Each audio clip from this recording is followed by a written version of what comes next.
The trouble is not with the Jews. The trouble is with Zionists. Jews don't like Zionists. Most Zionists are false Jews.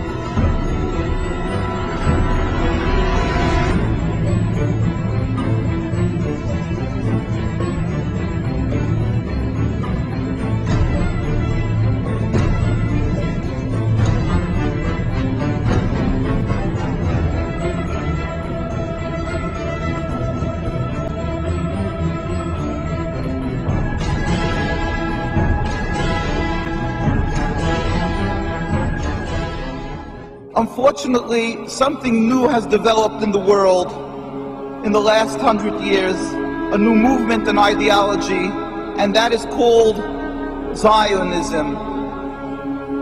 People confuse Judaism and Zionism. They consider it one and the same. But it could be nothing further from the truth, because in actuality, Zionism is antithetical to Judaism. It is the diametric opposite. Judaism is a religion, a spirituality, to serve God, to be subservient to God, practiced by Jewish people for thousands of years, to emulate God. As in Hebrew we say, Mahu rachum af ato tehei rachum. Just as God is compassionate, you must be compassionate. Zionism is the transformation of Judaism into something new, entirely different, into nationalism, a political goal to have a land, to be a proud nation amongst nations, removing God from the equation. Judaism was the way of the Jewish people for thousands of years by all the God-fearing Jews. Zionism is 100 years old by non-practice created, concocted by non-religious Jews as a whole, Theodor Herzl, people who detested and abhorred the religion and looked for a way out, for a way to be considered still distinguished people and still remain not people who were thrown out of the community, so they gave themselves a new form of Judaism.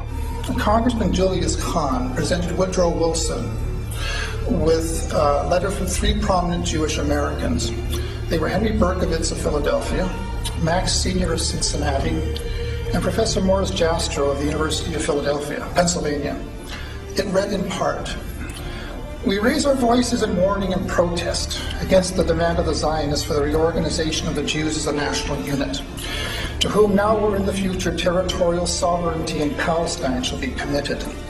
This demand not only misrepresents the trend of the history of the Jews, who ceased to be a nation 2,000 years ago, but involves the limitation and possible annulment of the larger claims of Jews for full citizenship and human rights in all lands in which those rights are not yet secure. We ask that Palestine be constituted as a free and independent state, to be governed under a democratic form of government recognizing no distinctions of creed, race, or ethnic descent, and with adequate power to protect the country against oppression of any kind.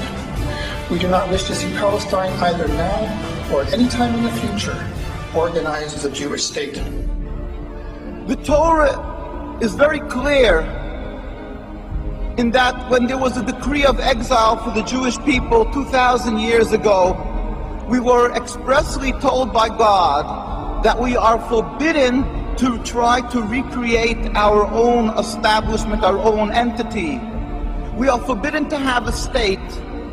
Even in an uninhabited land, we must accept that our being expelled from the land of Palestine and the destruction of the temple was not because of our physical lacking, but only because of our spiritual lacking, that we were not on enough of a high level of spirituality. The books of the prophets are open, anybody can see and read that.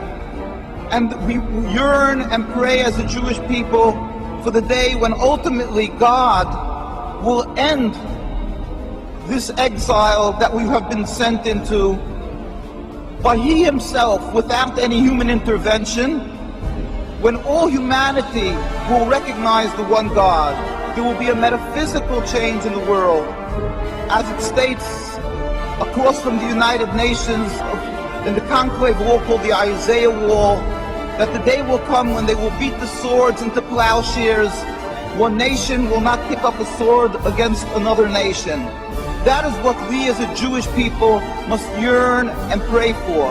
And until that day comes, we must be loyal citizens, exemplary people throughout the world to serve God, be subservient, and be kind-hearted, good people as God requires.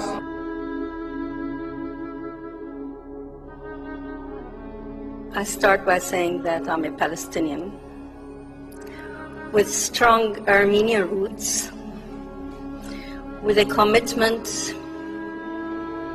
to serve Palestine as a whole. I am a product of a Palestine that was pre the state of Israel, with a birth certificate that says Palestine. And I think I have inherited that vision of that beautiful geographical spot that is a melting pot of different ethnic groups, which in my Christian faith is also the cradle of Christianity, but also the source of Judaism and Islam.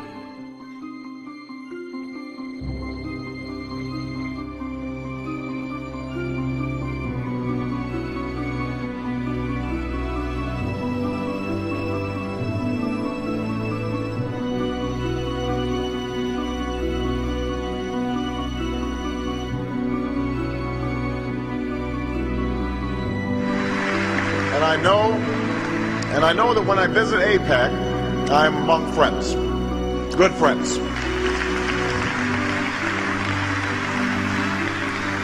Friends who share my strong commitment to make sure that the bond between the United States and Israel is unbreakable today, unbreakable tomorrow, unbreakable forever. I have been proud to be a part of a strong bipartisan consensus that has stood by Israel in the face of all threats. That is a commitment. That is a commitment that both John McCain and I share, because support for Israel in this country goes beyond party.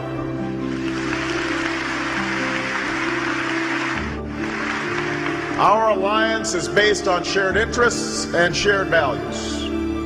Those who threaten Israel threaten us.